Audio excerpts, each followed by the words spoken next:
À Namur, en tout cas, c'est formidable. On descend du train, on monte dans le bus, ou l'inverse. Ça devrait être comme ça partout. Allez Marcel, à la gare TGV. Bonjour Monsieur Ball, bienvenue à bord de ce train IC à destination de Namur pour un trajet un peu particulier. À chaque gare, sa question, mais attention de ne pas prendre trop de temps pour nous répondre, sous peine finalement d'arriver en retard à l'arrêt suivant. Notre trajet démarre ici à Arlon, à côté de nous le Grand-Duché de Luxembourg où le train est gratuit depuis 2020. Une gratuité partielle ou totale du train en Belgique. Est-ce que c'est une utopie? Dans 50 secondes, nous devons être à Ottignies. Je crois que c'est vraiment une utopie. Le Luxembourg et la Belgique ne sont pas du tout les mêmes pays. Et ici en Belgique, en tout cas, c'est pour moi impossible de mettre ça en place.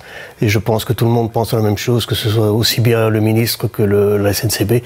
Ils ont besoin d'argent, il n'y a rien à faire. Il y a tellement de choses à améliorer ici sur le rail en Belgique qu'on a absolument besoin de rentrées financières. Ça, c'est un point de vue.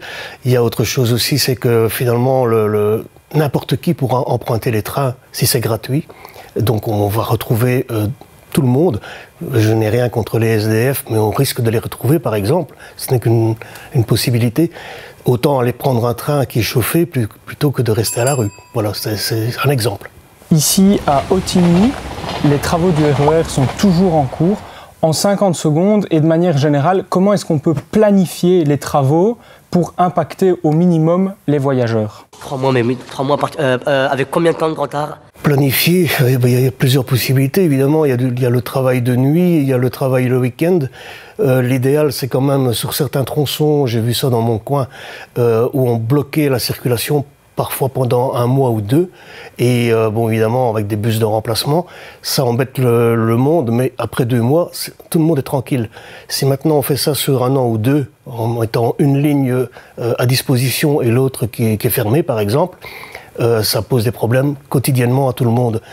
Donc finalement, je pense que la meilleure solution, oui justement, c'est de tout fermer pendant un certain laps de temps, et après, bon tout le monde est tranquille.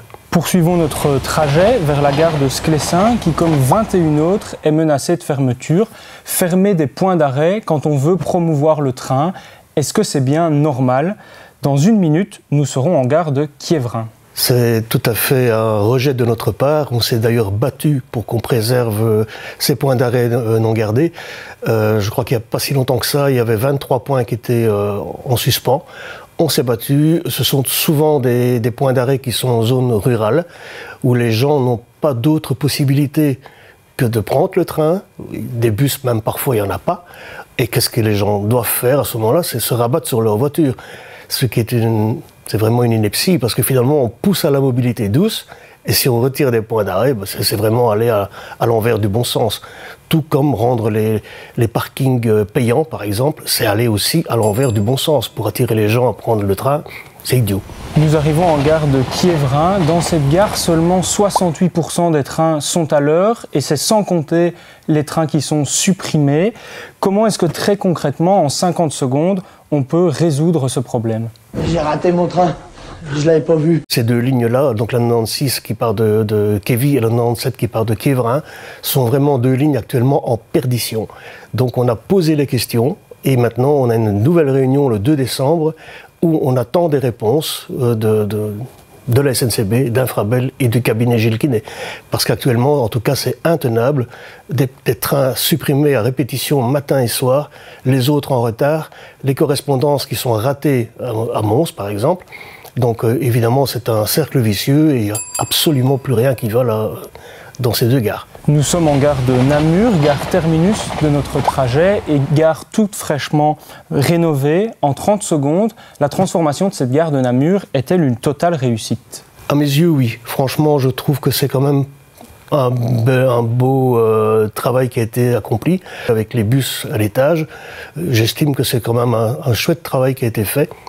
Maintenant, bon, Namur est quand même la capitale de la Wallonie, donc finalement, c'est un écrin qui avait le mérite d'exister, qui n'aura peut-être pas coûté le prix de la cathédrale de Mons ou de Liège. Restons encore un tout petit instant en gare de Namur. Justement, au-delà de cette gare, comment est-ce qu'en 40 secondes, on favorise la connexion entre les différents moyens de transport? L'intermodalité avec les trains et les bus, à Namur en tout cas, c'est formidable. On descend du train, on monte dans le bus ou l'inverse. Ça devrait être comme ça partout, évidemment. Maintenant, il y a beaucoup d'endroits aussi reculés où il n'y a pas cette possibilité d'intermodalité et ça, c'est dommage. Il y a des points d'arrêt reculés où les techs ne sont pas présents. Ou alors ils sont présents, mais il y a des décalages et les correspondances entre train et bus ne sont pas correctes. Le bus part avant l'arrivée du train ou vice-versa. Donc il y a de très très gros soucis à ce niveau-là. Merci Monsieur Ball pour ce voyage en train. Je crois que vous êtes arrivé à l'heure à peu près à chaque gare. Défi réussi donc. Vous n'auriez pas par hasard un train qui partirait plus tôt que celui de 6h57 ?